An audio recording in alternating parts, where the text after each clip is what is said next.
Hello, peace seekers. This is Saniqua White popping in to give you a piece of my mind that will hopefully give you some peace of mind. Today, I have a really tough question for you. Would you be okay with rescuing yourself even if it meant you had to let someone else drown? I know that sounds harsh, but what I'm seeing a lot of is crabs in a barrel mentality, scarcity mentality, poverty mentality in families, in communities where one person, most often my client, wants to get out but feels guilty about leaving others behind when they get out. That's why I'm asking the question, would you be okay with rescuing yourself, even if it meant you had to let someone else drown? And another reason why I'm asking you this is because sometimes the people you are trying to save could save themselves. Picture this, and you've probably seen or heard something like this before. There is a body of water. There is a bottom, but there are also rocks and boulders under the water line. So what you're seeing is a family member or somebody in your community or in your circle, they're standing on a boulder. So their feet are on the ground, but they're flailing. So what you see is the top part of them flailing, and you're thinking, and they're wanting you to think that they're drowning. But in actuality, under the waterline, they are standing on ground. You just don't realize it. So you're jumping in to save someone who's not actually drowning, or someone who could actually save themselves if they put in just that much effort. They could do it themselves. But what they've gotten so used to is you coming to the rescue. So when I ask you, would you be okay with allowing someone else to drown? I don't mean you're killing people off. What I'm saying is, would you be willing to let go of them so that they can try and swim on their own?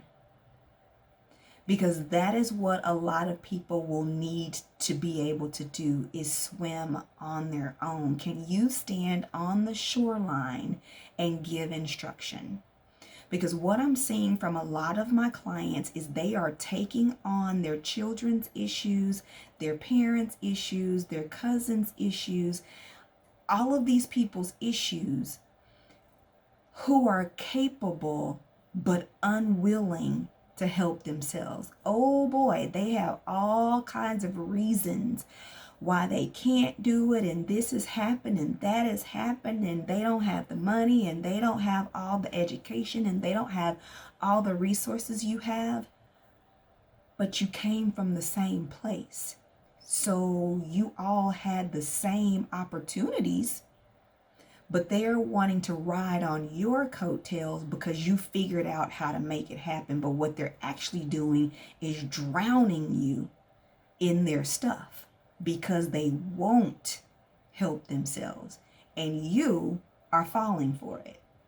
You are jumping in and nearly drowning for someone who's not really drowning. They just don't want to do it, especially if you've trained them to understand that you would do it for them, because you just do, because you can. So I've had clients throughout my career, but recently I've noticed so many of them taking on all the family's issues, trying to save everybody. The family members are not in therapy. The family members didn't hire a coach. My client is the one who's trying to get the help, But all the while trying to get the help, they're taking on everybody else's issues, which makes it harder to deal with your own if you're packing on other people's weight. Now, this is not to say that you never help anybody. We're supposed to help people. That is why we're on this earth. One of our purposes in life is to help others. But if you're helping someone to your detriment, what good are you actually doing? Because in all honesty, you're not helping the person, especially if you're doing things for them instead of teaching them how to do it. You're not really helping them. You're enabling them. And this goes for children and everybody else. If they are physically capable of doing something, your role needs to become the teacher, the mentor, the instructor. Because if you don't learn to shift your mind into that role, you are always gonna stay at a place where you're nearly drowning. Because as soon as you rescue one person, another person is gonna have an issue. And what is happening is these certain people are drawn to you or coming to you because they know you. They know you're a fixer. They know you will do it for them because it's just easier. Just step back, let me do it. So what you're doing in essence is training them to take advantage of you. And yes, I said you are training them to take advantage of you. Now, it may not be a malicious type of situation. They may not be doing this intentionally, but you've let them see you pull someone out so many times that rather than asking you how, they just want you to do it. And this is where I say, are you willing to rescue yourself, even if it means someone else has to drown? Because what I believe that we have to get used to doing is letting some people feel the pain. Because sometimes if you never feel the pain, you never learn to be in action, to do things for yourself, to strive for yourself. There's never any reason to have any internal motivation if I can just come to mom, dad, auntie, granny, whoever it is that's rescuing everybody. If I can just come to you and get it, why do I need to learn? And so I want us to get into the habit of teaching and training people. You have to learn it first. So then you can turn around and teach and train, offer someone a hand up instead of a hand out. I know you've heard that before, but I'm giving you a visual of it.